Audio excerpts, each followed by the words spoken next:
Талайбек Аскарович, бул келишимди негизи өзүңүзгө белгилүү болгондой биз Ысык Көл областында комитет көчмө жыйын учурунда талкуулаганбыз. Бул эми сиздер сурап келип аткан 6 миллион 900 миң АКШ доллары бул кошумча каржылоо да, Ооба, кошумча мурункусу 31 миллион АКШ доллары болчу. Анан жана 4-чү комплекске жетпей калган 6-9ду сураганбыз. ошого эмне себеп болду жетпей калганына? Башында эмне туура эмес эсептедиңерби? Причина эмне? Мунун эми техника негиздемеси мурунку жылдарда саналган болчу, по-моему 2020-жылы расчет болгондо, бирок кийин баягы инфляция болуп, курстун доллардын курсу өскөн, анан баягы жабдыктарды труба, провод, вентиль, арматуранын баасы өсчү, почти 2 эседен 230% беле, по-моему, прирост болгон. Курсовая разница ошону менен байланыштуу болчу да. Талай Аскарович, бул жерде мындай да, негизи бул насыянын келишимдери, насыянын шарттары жакшы экен. Бирок биз 31 миллионду колдоп бергенбиз. Сиздер алып иштетип атасыздар уже. Менин байкашымча 2020 жылы деп атасыз, 2020 жылдан бүгүнкү күнгө чейин курс бирдей эле турат. Бүгүнкү күндө 2020 жылы ушул эле айланада болгон. Анчалык көп болбосо керек эле.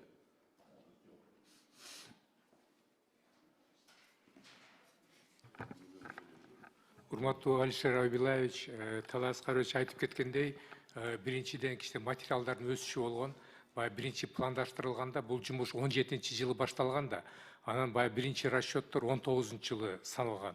Ошолор расчетторго ылайык 19 жылдан кийин баягы материалдар кескин өскөн биринчиден, экинчиден эң негизги бул баягы орусча айтканда специальные права заимствования деп коет.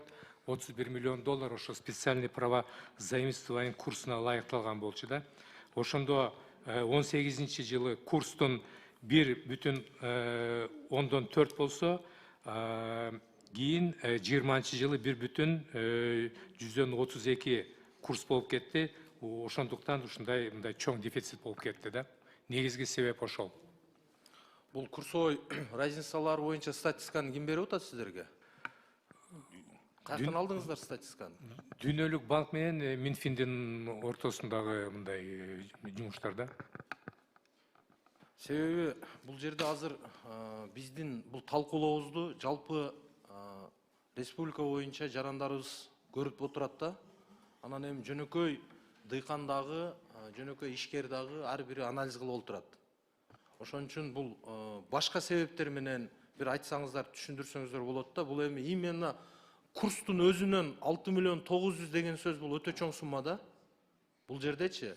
Андан сырткары сиз айтып аткан берки шаймандар алына турган.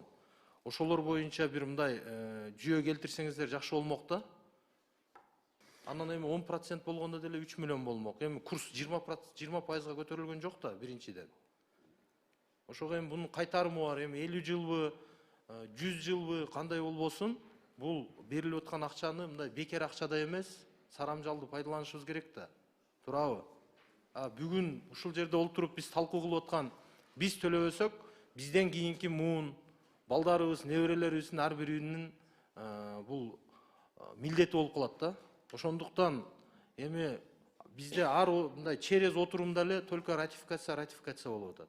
Ошондуктан эми сиздерге сунуш катары мындай толук кандуу эсептеп 6 миллион 900ге деле ошончо убара, 60 миллионго деле ошол убара да. Ошондуктан мындай толук кандуу эксперттериңиздер менен, өзүңүздөрдүн специалисттериңиздер менен биргеликте мындай кеңири форматта жете турган кылып толук кандуу алып келсеңиздер жакшы болмок. Негизичи. Бияктан жана айтып кеткенде 6-9 миллион расчет боюнча жумуш менен материал саналган болчу. Ошо ратификация колдоп бергенсиңер, рахмат. Бирок биз 2,5 миллион үнөмдөдүк. Биякта услугалар менен экономия болду да. Негизи трассировка жеңилирээк болуп, кээ бир агибайт эткен жерде мындай түзөттүк, перенос болгон жок объекттер на месте. И кыска мөөнөттө да ошону аткарган үчүн 2,5 миллион үнөмдөдүк да. То есть 6-9 миллион полностью эметкенбиз. Анан жана туура айтасыз, көбүнчө мындай бул материалдын эле кымбаттаганы болуп кетти көбүнчө себеби. Анда 2,5 миллион үнөмдөсөңүздөр жакшы экен. Ошондо азыр 2,5 миллион бул 6 миллион 900, жалпы ошондо 9 миллион 400 кошумча кошулуп атат да. Сиздер үнөмдөгөн 2,5 миллион дагы ошол долбоорго киреби? 6-9'dun 2,5 миллион үнөмдөдүк, жумуш 4 миллион 400 миңге аткарылды.